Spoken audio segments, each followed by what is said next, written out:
Non, je ne parle pas de cailloux de Non. sang, je parle de cailloux. Des Non, mais calculs. c'est, je Des calculs. Des calculs. Des Oui, calculs. mais tu me disais, Non, je t'explique le processus de boire du café, d'être attiré par le goût et de devenir de plus en plus adepte, parce qu'il y a cette composante d'absorber un produit en fonction de paramètres émotionnels. Dans certaines entreprises, d'office, il faut boire un café à la pause de 10h30 avec tout le monde, la machine à café, ou à un autre moment où le monde médical, les infirmières se réunissent autour d'un café pour discuter. Dans les entreprises, on voit bien l'impact. Ouais. Dire, ah non, moi je ne prends pas de café, moi je prends qu'une tasse d'eau chaude, avec le petit doigt en l'air comme ça. Une tasse d'eau chaude, qu'est-ce que ça veut dire? J'apporte un liquide chaud dont le corps a besoin. Quand on est fatigué, buvez une tasse d'eau chaude, vous ne serez plus fatigué. Vous avez faim, buvez une tasse d'eau chaude, vous n'aurez plus faim pendant 2 heures, et vous irez manger après, mais vous apportez au corps le liquide dont il a besoin et l'énergie dont il a besoin. Et là, pas forcément ce double message dont je viens de parler, sur le foie et la vésicule biliaire et sur le cœur. Je veux bien maintenant entendre. Mais je vais faire suite à ce que tu disais par rapport au problème d'estomac. Les problèmes d'estomac, c'est également sont des symptômes qui sont en lien avec cet élément du foie. Le foie fabrique la bile. Cette bile, quand elle n'est pas suffisamment fluide, qui est susceptible de favoriser la formation de calculs, va faire en sorte qu'il n'y aura pas assez de bile arrivée à la sortie de l'estomac quand on aura mangé. Et à ce moment-là, n'ayant pas assez de bile, l'estomac ne va pas pouvoir vider complètement tout son bol alimentaire dans l'intestin. Et donc il va en rester en permanence. Donc l'estomac va avoir de la peine à vider tout ce qui est là. Et donc il y aura possibilité tout le temps d'avoir des douleurs d'estomac, des reflux, etc. Et l'impression d'avoir l'estomac toujours plein dans ces cas-là. Et donc ça ralentit la digestion. Et en ralentissant la digestion, ça fait appel à de l'énergie qui n'a pas besoin d'être dépensée en plus. Ce qui fait que pour digérer, le corps va aller chercher l'énergie un peu partout, va la porter au niveau de toute la zone estomac. Donc là, ce qui fait d'ailleurs que très souvent on peut avoir froid après les repas. Après un bon repas, on peut se trouver à avoir froid parce que cette énergie, elle est concentrée pour la digestion. Eh bien, lorsque le foie est en déséquilibre, il ne peut pas permettre à l'estomac de bien fonctionner. Et donc, va se manifester petit à petit des problèmes qui vont prendre de l'ampleur, progressivement. Et le café dans tout ça, bien le café, lui, c'est un stimulant en même temps du foie, le café. Donc quand on prend par exemple du café le matin au petit déjeuner, ça stimule le foie qui lui, à ce moment-là, se charge de yang, d'énergie yang, et au dépend du yin.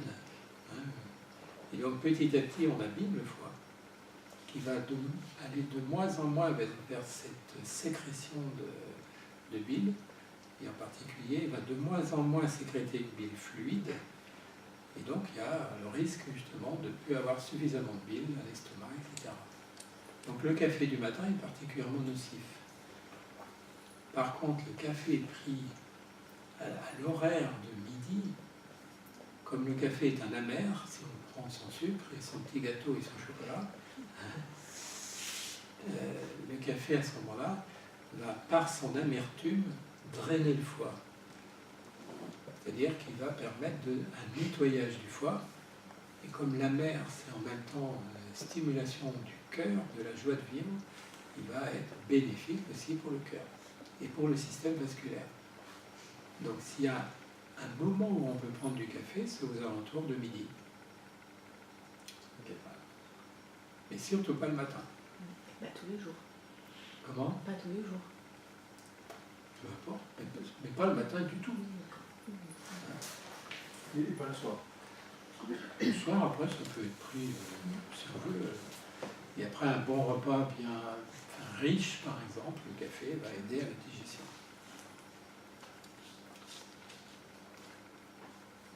Donc ça fait partie de ces choses importantes, et quand on a commencé à déclencher des pathologies au niveau de l'estomac, ça veut dire que le foie a quand même patiné, je dirais, et a vraiment des problèmes de très longue date. Donc il faut améliorer ça et ne pas aller s'orienter vers des produits qui malheureusement sont toxiques après pour l'organisme. Parce que dans notre médecine, c'est ça. Enfin, pas dans notre médecine à nous. La médecine occidentale. À quoi tu fais allusion en disant produits toxiques? Tous les produits qui sont considérés comme protecteurs de l'estomac. Bon, actuellement, le grand produit, c'est l'oméprazole. Oui, en termes de médicaments. L'oméprazole, le Mopral, etc. Tous ces produits sont d'une très grande toxicité pour l'organisme. Oui. Parce qu'en plus, ils contiennent des produits toxiques pour le cerveau. Donc, ils s'accumulent au niveau cérébral. Et ils déclencheront des maladies à peu près identiques à celles de la maladie d'Alzheimer. Parce que la théine et ce que l'on trouve dans le chocolat a le même effet que la caféine. Alors ça, je ne peux pas tellement... la théine, à mon avis, le thé, il y a un peu de caféine dans la thé. Oui, également dans le caféine, dans le thé. Dans le thé. La théine, normalement, n'a pas cet effet-là. Bon, après, tout dépend. En fait, la seule boisson intéressante, c'est l'eau chaude. Pas de vin rouge? Non, ne mélangez pas. Le vin rouge est le meilleur des médicaments. Le whisky est le meilleur des aliments. Le whisky est le meilleur des médicaments. Et la rigolade est la meilleure des thérapies. Voilà, c'est ça que vous puissiez bien mettre dans l'ordre. Hein. Mais le rhum est sans doute excessif, ainsi que d'autres petites choses qu'on peut consommer à certains âges, qui ne sont pas forcément très utiles, parce que le corps doit l'éliminer, et tout processus qui perturbe le corps doit être éliminé par les émonctoires, et parmi les émonctoires, il y en a 5, il y a le foie. Donc chaque fois qu'on en prend, on met encore une couche sur le foie, qui par conséquence, et on est dans la diathèse dont on a décrit tout à l'heure numéro 1, avec contamination en quelque sorte, toxémie, pour prendre un mot élégant et scientifique, du foie. Donc il faut protéger, il faut arrêter. Alors on m'a soufflé, discrètement, On de parler de ma relation à l'alcool. Relation qui, malgré ce que certains peuvent penser, a énormément changé. Et c'est vrai qu'en étant plus jeune, j'avais vraiment tendance à consommer l'alcool de manière excessive. Ça a énormément changé maintenant, je m'en détache beaucoup plus qu'avant. Je considère beaucoup plus comme un plaisir, comme quelque chose où je vais aller chercher une diversité aromatique, etc. Ça va devenir une science quelque part. Et apprendre, déguster, Ah, bien sûr. toujours justifier tout ce qu'on veut. Hein. Mais avant, c'est vrai que c'était beaucoup plus presque dans un esprit d'autodestruction. Oui.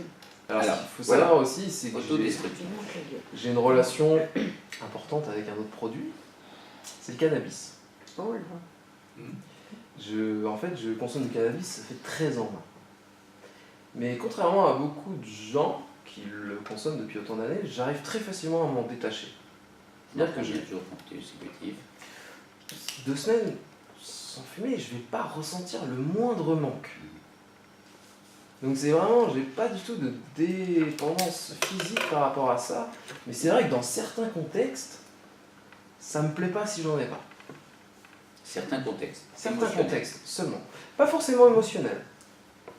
Parce que c'est vraiment quelque chose que j'ai associé à un plaisir en fait. Le soir, sur la plage, regarder les étoiles. Un petit pétard. Ah là, je suis content. Mais c'est vraiment Alors, quelque chose. est-ce qu'une activité physique, sportive aussi que tu pratiques, t'oblige aussi à faire très attention? Voilà, c'est que moi, ma passion, c'est l'apnée. Et je suis tellement content quand j'ai pas fumé pendant 1 semaine et demie d'aller à l'entraînement d'apnée, de voir que je suis performant et tout.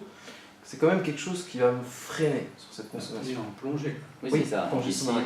c'est combien? 50 mètres, tu descends? Oh non. Non, non, non. Non, mais dans les piscines. vous Alors avez- on a une non, fosse c'est- à 10 mètres à Rennes, à 10 là, mètres, donc on s'entraîne. Oui, mais qui augmente une pression très forte. Ah, la pression atmosphérique à 10 mètres est 2 fois supérieure enfin la pression à 10 mètres est 2 fois supérieure à la pression atmosphérique. C'est ça, donc c'est Donc aussi. ça entraîne un bouleversement Physiologique, du très fonctionnement physiologique. Exactement. Plein de niveaux. Tout le sang est déplacé à plein d'endroits, etc. La pression n'est pas pareille. Tous nos volumes. Bon, ça, tu as étudié ça scientifiquement, comme d'habitude, tu fais tout bien comme il faut. Est-ce que tu sens que tu sors d'un entraînement avec une grande légèreté, un grand. Cette sensation de sortir de l'apnée, mais je suis content, mais j'ai le sourire jusque-là. Pareil, quand j'allais à la muscu, hein, je sortais de 2h30 de muscu, j'avais un bien-être. D'accord, pour fêter ça, tu fais un petit pétard. En rentrant, ouais. En rentrant. Alors c'est là où il y a confusion. Et là, c'est vrai qu'à ce moment-là, ça va me créer une grande détente musculaire et vraiment un bien-être important. Mais alors, consommer avant, horrible, c'est quelque chose que je ne supporte pas. Et pareil, je suis prof, fumer avant d'aller donner un cours, c'est inenvisageable pour moi. Vraiment, parce que je sais que... Dans un congrès très Oh bah c'est pareil, c'est pareil.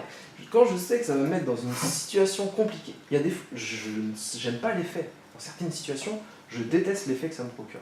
C'est pour ça que je pense que j'arrive vraiment à me limiter là-dessus. Mais il y a des moments où j'adore l'effet que ça me procure.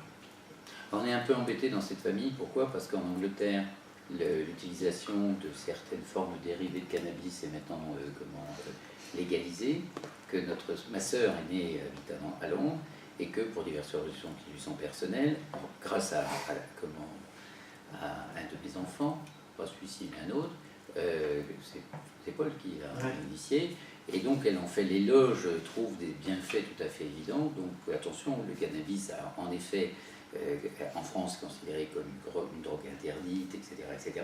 Mais il y a aussi des usages médicaux qui sont un peu embêtants, c'est perturbant. C'est un médicament bien C'est plus un performant médicament. que énormément de médicaments. Toutes les saloperies qu'on voit à la pharmacie, ça, Alors, il est vrai aussi que quand on parle de cannabis, on ne sait pas ce qu'on utilise quand on l'utilise. Alors qu'il existe quand même à Rennes, une grande ville peut-être, mais je vous pose la question, à mon avis, combien y a-t-il de magasins à Rennes qui fournit la totalité du matériel, les graines, le matériel, etc., pour être autoproducteur de cannabis de qualité, puisque vous allez soi-même faire dans une ville comme la nôtre, il y a 3 grands magasins qui gèrent tout le matériel pour que les gens puissent être autoproducteurs pour leur auto-satisfaction, de consommation, pour leur consommation personnelle. Donc voilà, je pense que tu as aussi des réseaux qui te permettent de savoir que tu ne participes pas à la diffusion des réseaux. oui, voilà, le réseau de trafic par rapport à ça, oui, je m'en écarte énormément. Voilà. En m'orientant plus vers la culture, ça c'est clair. Et je pense que ce rapport à cette substance a pour origine mon manque de confiance en moi et si vous voulez, le fait de toujours prendre en compte ce que les autres vont penser. Parce que lorsqu'on consomme ce truc-là, on n'a plus rien à foutre de ce que les autres peuvent penser de soi. On est dans sa sphère à soi, on s'échappe énormément. Enfin, moi, ça me permettait de m'échapper de beaucoup de pression interne que je pouvais me mettre, si vous voulez. Donc maintenant, mon corps, là, s'il y a un plaisir, et je vais plutôt le mettre dans un contexte de plaisir et récréatif, mais je pense que ça a quand même une origine de soulagement de certaines émotions personnelles. On additionne, il y a donc du rhum avec de l'alcool, on a donc du cannabis pour le plaisir, on a des activités physiques qui sont satisfaisantes, une activité professionnelle qui semble te satisfaire aussi beaucoup. L'enseignant est heureux de le faire et de ne pas avoir ni besoin d'un café avant de partir, ni d'un pétard avant de partir, ni d'un verre de rhum. Pour le café, j'aime bien. Ah, t'aimes bien aussi le café. Avant d'y aller, je suis content d'avoir mon petit café. Oui, mais c'est ça, c'est des rituels. Ouais, c'est plus une histoire de rituel que de sensation au final. Ces consommations-là sont en lien, pareil, avec l'élément bois, C'est avec la diathèse numéro 1. On est toujours... C'est-à-dire que dans cette diathèse, on est attiré par les drogues en même temps, puisqu'on est vraiment attiré par quelque chose qui va stimuler tout le système émotionnel en même temps. Et ça, c'est quand même important. Mais peu, ça va. Et à partir du moment où il y a une consommation importante, régulière, etc., ça ne peut pas coller. Et comme la diathèse n'est pas en équilibre, eh bien, on va chercher justement des éléments pour stimuler. Mais beaucoup de mes amis me disent, mais on ne comprend pas comment tu fais pour aussi bien gérer ce truc-là. Parce que ça n'a pas d'impact, vraiment, d'impact majeur sur ma vie de tous les jours. J'ai plein de potes qui, eux, se réveillent le matin et ils s'allument un vélo et ils sont dans une situation où ils ne trouvent pas de travail, ils sont au chômage, machin et tout. Ça peut les mettre dans des contextes émotionnels très compliqués, jusqu'à la dépression, etc. Ça m'a jamais fait ces trucs-là, moi. J'ai toujours réussi, j'ai jamais été à Pôle emploi, au chômage ou quoi que ce soit. J'ai passé mon master en physique, des choses assez compliquées. On pourra même dire sans vraiment beaucoup travailler. Oui, en foutant rien. Hein. Et mes potes, ils me disent, mais comment t'arrives à gérer ça au quotidien? Moi, si je faisais ça, je l'aurais plongé. Donc je pense quand même que j'ai... Bon, je n'irai pas jusqu'à utiliser le mot contrôle, mais presque, par rapport à ce que j'ai par potentiel. Alors ce contrôle peut conduire aussi à une conscientisation, c'est-à-dire qu'à partir du moment où tu as analysé l'ensemble des paramètres, tu nous as écouté, tu as écouté André faire une explication, et là, avec ce qui se présente, tu vois qu'il y a un certain nombre d'emplacements sur lesquels toi tu peux appuyer et bouger pour que quelque chose se transforme dans la direction qui te convient. Je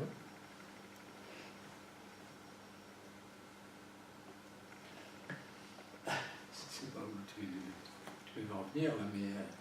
Je ne veux pas faire une leçon de morale. Non. Je veux résumer ce qu'il a conscientisé, et sa conclusion, c'est pas à moi de la lui donner, c'est en effet, qu'est-ce que je peux faire moi-même quand je peux maîtriser l'ensemble de cette chose. C'est la notion de la conscientisation. Il y a aussi cette envie. C'est vrai que je suis dans une optique où j'ai pas forcément envie d'aller mieux sur certains sujets. Et bien voilà, c'est ce que je suis en train de te dire. Ta conscience, tu sais comment ça fonctionne, tu sais ce qu'il faut faire et pas faire, et tu nous dis, j'ai mal, au genou depuis 4 ans, à la mâchoire quand je me réveille, je fais telle et telle chose, je paye tel et tel prix, et je me dis, est-ce que je change? La capacité, C'est pas de la dissonance cognitive. on est dans la réflexion. Enfin, notre rôle de thérapeute n'est pas de faire une leçon de morale. Oui, on n'est pas dans la morale, dans la leçon de morale du tout. Là. C'est pas notre notion. C'est un bilan. C'est toi qui disais un diagnostic. On est, et André va pouvoir t'aider avec une prescription concernant les oligo-éléments de cette médecine de fonction. On voit bien qu'il y a une fonction et tu as besoin d'une aide. C'est ce que tu viens chercher, et tant mieux. Mais en même temps, je m'adresse à tous mes confrères ou étudiants en médecine chinoise, donc futurs confrères ou confrères, dans le sens de bien faire attention à la démarche du patient face à un thérapeute. En première année, le premier stage de première année en médecine chinoise que je leur dis, jour ou l'autre, si vous choisissez la carrière et le métier de thérapeute, vous serez appelé à recevoir des patients. Sachez une chose, c'est que la plupart viennent pour demander un mieux-être, mais pas tous. Certains viennent pour s'entendre dire qu'ils ne peuvent pas bouger et ne peuvent pas guérir.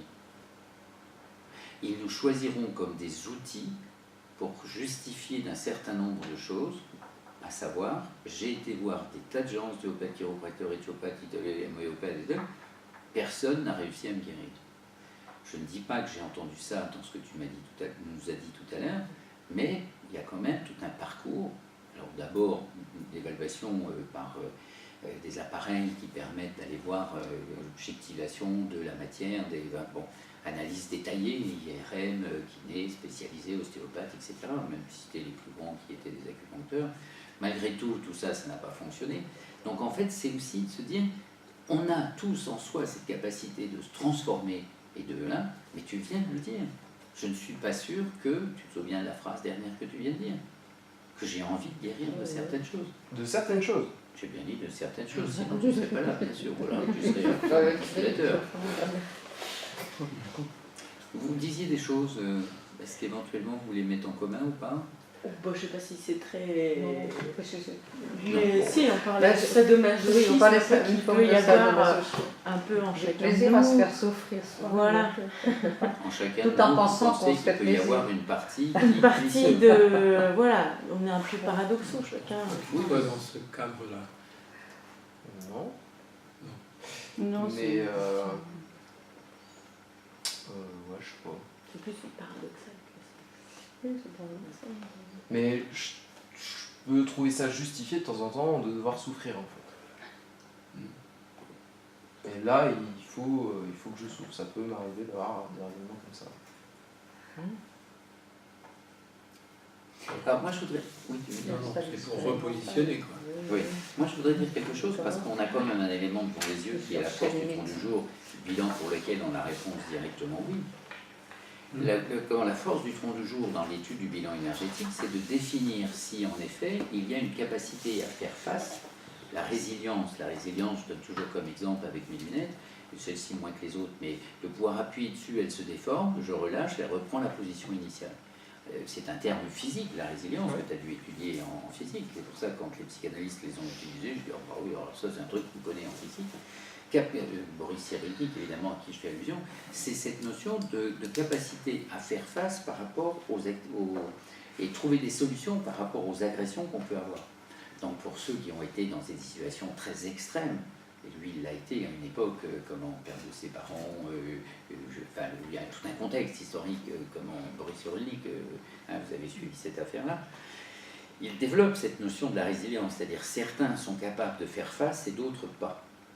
Et bien justement, dans l'étude du bilan énergétique, quand on parle de la force du tronc du jour, la force du tronc du jour nous donne comme indication la résilience. Et la résilience, c'est cette capacité de faire face, et de faire face dans beaucoup de situations. Bon. En travaillant pas beaucoup, mais en ayant écouté et avec une intelligence qui permet d'aller assez vite dans tout ça, tu sais que cette résilience te permet d'avancer. Là, on voit que tu es dans un niveau de compréhension des processus, et je voudrais faire cette distinction entre feu principal et feu secondaire. Le feu principal est sérieusement déséquilibré dans le yin de l'élément. Le feu principal, c'est je comprends. Le feu secondaire, dans un autre aspect, c'est je peux conscientiser. Alors je donne un exemple, parce que cet exemple-là a été très très important pour moi pour faire cette distinction. Je donne des cours de Qigong, et il y avait parmi les étudiants quelqu'un qui vraiment, à la fin de chaque séance de Qigong, méditation et autres, il fallait qu'il sorte fumer une cigarette. Mais c'était impératif. Et parmi les étudiants, tu l'as connu, Jean-Claude, suite à un monsieur plus âgé que moi, qui, dans une certaine situation, un accident de la route, perd la moitié de sa cuisse et le reste qui va jusqu'au pied, donc il a des béquilles où il est appareillé, donc il a comme une prothèse. Mais il suit les cours de Qigong. Et un matin en méditation, Jean-Claude ne met pas sa prothèse, mais une fois la méditation finie, il prend ses béquilles pour partir. Et ce garçon qui était là, lui aussi, et qui se précipitait pour mettre la main sur son paquet de cigarettes, avait dit, de toute façon, la cigarette, c'est ma béquille. Il le savait, intelligemment. Donc, je comprends. Et il réalise, et il dit, lui, Jean-Claude, il ne pourra jamais quitter sa béquille.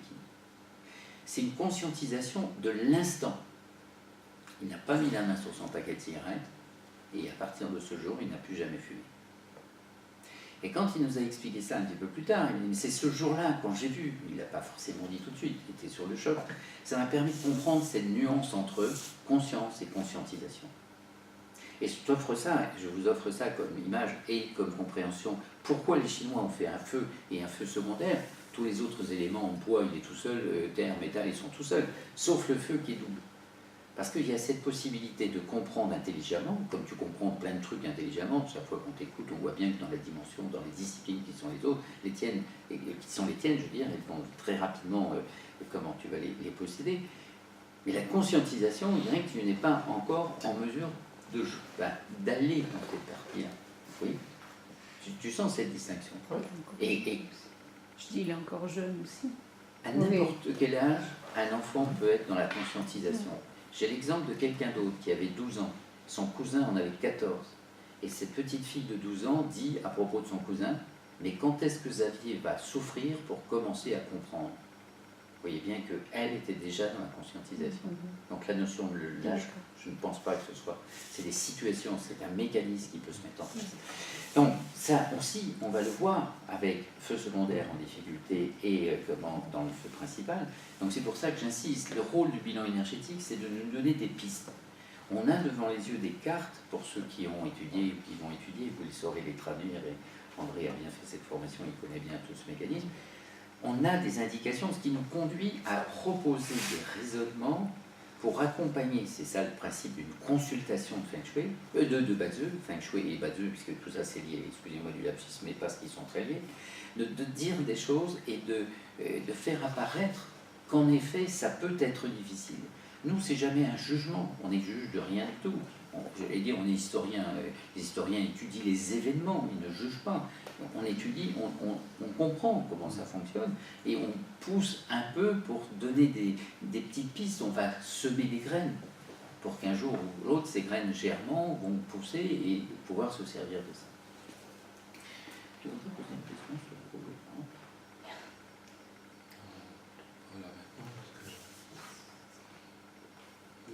rien. Ah oui, on a commencé à 14h et on finit à 15h30. Ah oui, donc on est à quelques minutes. Alors, oui. Ah non, d'accord, ok, on a fini. Alors maintenant, la Je prescription. pense que, voilà, si vous êtes d'accord, on peut parler de la prescription éventuelle. Donc, enfin, moi, la prescription importante, c'est diathèse numéro 1, ça c'est incontournable, mais aussi la diathèse numéro 4. Donc la diathèse numéro 1 qui va permettre d'équilibrer beaucoup de choses. Donc c'est manganèse. Et la diathèse 4, mais aussi la diathèse de désadaptation, parce que moi je n'oublie pas quand même la gynécomastie, etc. Parce que ça c'est un premier élément du système hormonal. Et c'est important parce que si on n'équilibre pas ça, cette diathèse va prendre petit à petit de l'ampleur et tout le système hormonal va être perturbé. Et à un moment donné, le système hormonal il va comprendre aussi bien la thyroïde, le pancréas, les testicules, les surrénales, etc. On va avoir des anomalies un peu partout. Donc, c'est peut-être pas la peine. Et donc, on a 3 oligo-éléments à utiliser, le manganèse d'un côté, le cuivre or-argent de l'autre, et le manganèse cobalt, avec dans le manganèse cobalt, en plus, le zinc cuivre. Le zinc cuivre, pour équilibrer toute la sphère hypophyso- gonadique. Voilà. Donc ce que j'utiliserai, c'est manganèse, et là, à raison de 2 fois par semaine. Là, ah ben là, je peux l'écrire là. La manganèse de 2 ampoules par semaine, c'est-à-dire une ampoule de 2 jours par semaine. Le cuivre or-argent, lui, étant donné les douleurs, l'atteinte, les problèmes de genoux, les problèmes articulaires, etc. Et également, bien sûr, l'atteinte hormonale qui aussi rentre dans ce cas-là.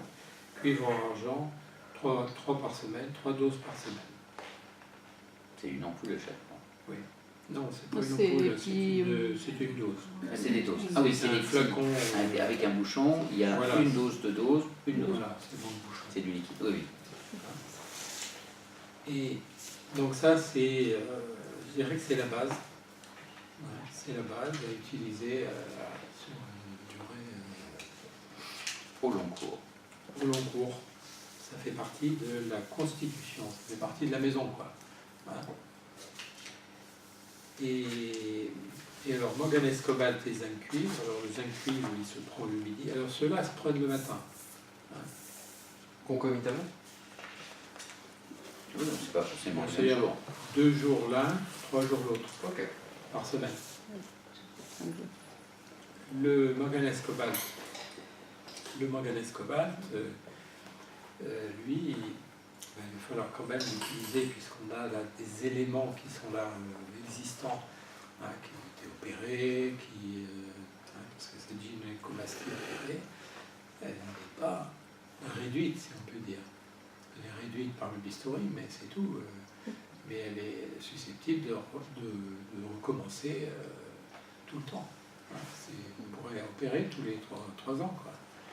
Hein, c'est pas la peine.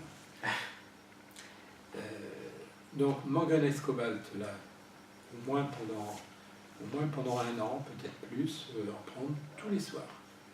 Hein, une ampoule tous les soirs.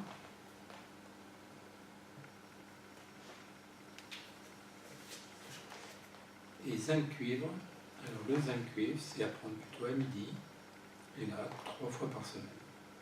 Voilà. Donc, ces deux-là, comme eux, comment? Ah oui, le midi. Voilà. Ces deux-là, donc manganèse cobalt et zinc cuivre, seront évidemment susceptibles d'être arrêtés. Alors, là, je dirais 1 an minimum. Parce qu'avant qu'une stabilisation existe, il faut passer les 4 saisons en fait, hein, de l'année. Donc, voire plus, je ne sais pas. Hein, ça serait. On verra au congrès l'année prochaine, comment Le congrès l'année prochaine, on fait le point. Ok. Hein. Mais en tout cas, manganèse et cuivre argent, voilà, ça fait partie des murs. Et ce dosage avec la fréquence, c'est systématique quand on Non. prescrit ça ou ça peut augmenter Ben, ça peut augmenter. Si par exemple on voit qu'il y a des signes un jour d'hyperthyroïdie qui se manifestent, il faudra augmenter le manganèse. Le manganèse est à lui seul capable de réduire l'hyperthyroïdie. Donc quand on voit que la TSH diminue régulièrement, par exemple, dans la prise de sang, eh bien on va utiliser le manganèse qui va permettre d'améliorer. Oui. Alors, j'ai une question.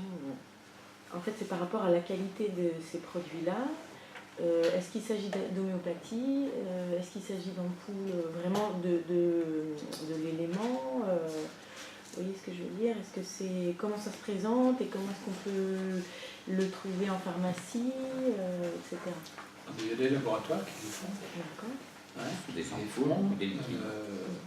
Jusque-là, on avait le laboratoire Labcatal qui les faisait tous. Mais Labcatal a arrêté certains produits parce qu'ils les ont brûlés, ils ont eu des problèmes d'approvisionnement, il y a eu des choses. Bon, donc, ils ne les font pas tous. En l'occurrence, tous ceux-là, ils les font. Hein, ils sont ressortis, donc il n'y a pas de problème. Le nom du laboratoire? Labcatal. Labcatal. Oligosol, ils appellent ça. Oui, ça s'appelle Oligosol. Labcatal. C'est pas clair, c'est ça. C'est ça, on peut dire oligosol, hein. Oui, c'est le laboratoire des oligosols. Ouais, oligosol. Les boîtes jaunes avec l'étiquette rouge. Voilà. Il va falloir que j'aille à la pharmacie alors. Ah bah c'est pas l'épicerie ça, C'est parce que j'aime pas aller à la pharmacie. ni dans ton fond de jardin pour faire tes cultures. Ça peut se prendre en paraffin. Ça peut se prendre sur Internet. Sur Internet, on peut trouver. Parce que ces produits-là, bon, ils ont un coût quand même, un petit peu. Hein, donc, cuivre argent, ça doit coûter, le flacon doit coûter dans les 9 €, quelque chose comme ça. Il y en a pour à raison de 3 par semaine, il y en a en gros près de 2 mois. Et dans les pharmacies qui sont des grandes pharmacies, etc., on les a à 5,50 ou 6 €. D'accord. C'est moins cher. Donc sur une année, ça coûte quand même, quoi. Ça compte, il me semble. Ça vaut le coup. Ouais. Bah, c'est ton cou, c'est ton mâchoire, c'est Oui, les c'est épaules et ça. c'est les pieds. Donc, Voilà. Et ça apporte l'équilibre dans les diathèses. Donc en apportant l'équilibre dans les diathèses, ça évite l'arrivée vers des pathologies. Et quand on a des pathologies, ça permet de les éliminer. C'est quand même intéressant. C'est remonter la source.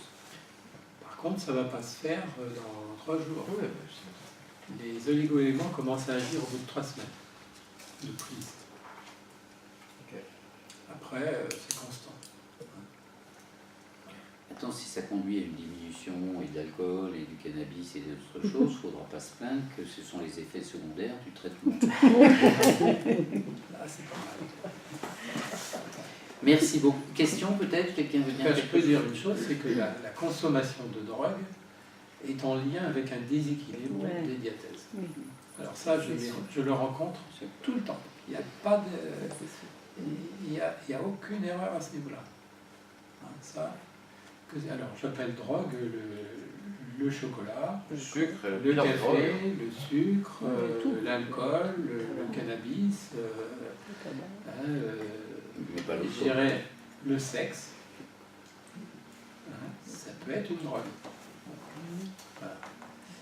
On est là-dedans, hein, dans ce contexte. On a besoin dans notre vie d'un équilibre. J'ai pas fini. T'écoutes, vas-y. Moi, c'est là-dessus que je voudrais terminer. C'est sur cet équilibre. C'est vrai que je pratique cette médecine fonctionnelle, je la pratique depuis 50 ans. Et je peux dire que les résultats sont quand même assez stupéfiants, même sur des pathologies très graves. J'ai eu l'occasion de prendre en charge par oligo-éléments comme ça des personnes qui souffraient de polyarthrite rhumatoïde sévère, mais vraiment sévère, conduisant à un handicap. Il y a des gens qui étaient quasiment alités depuis déjà pas mal de temps et qui ont récupéré. Et il n'y a que par l'équilibre des diathèses qu'on arrive à l'extinction de la maladie. Pareil pour la spondylarthrite ankylosante, pareil pour les maladies de Crohn, qui actuellement pullulent. Il n'y a que par là qu'on arrive à une solution définitive. Et ça, franchement, c'est très important.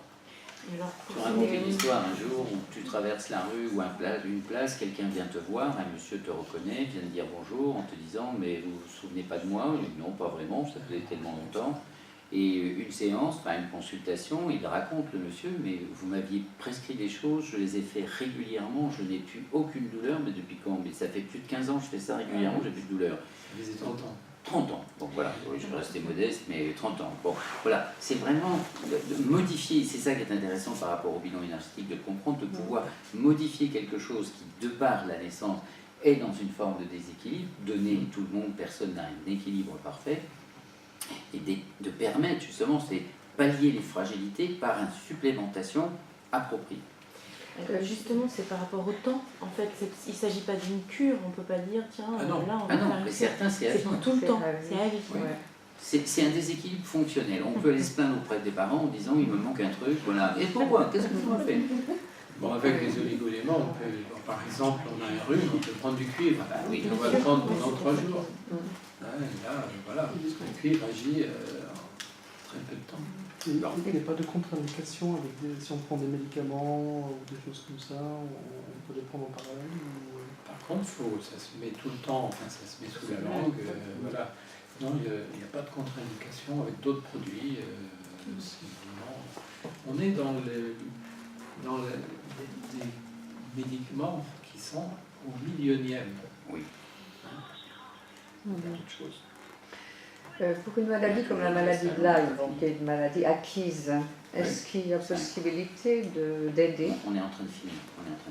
Parce que ma fille a la maladie de Lyme. Bien sûr, mais Ouais. par contre, Ok. par Oui, contre, bien c'est sûr. pas Je viens juste la de- maladie de Lyme qu'on Merci. traite, Merci. ce sont les diathèses. Oui, c'est ça, oui. Hein, Oui. voilà. Ce sont les Mais diathèses. il y a des résultats qu'on l'obtient, oui. Bon, Ah bah oui. tenez, Oui, je vais vous laisser absolument. finir. D'accord. On va finir l'enregistrement et puis on va pouvoir parler avec les autres. Merci beaucoup de votre attention, de votre participation, de plein de choses. Merci, bon retour à vous. Merci à vous. Merci François d'avoir bien préparé ton affaire parce que tu as dit des choses qui étaient importantes. J'ai rien préparé. Ah, voilà.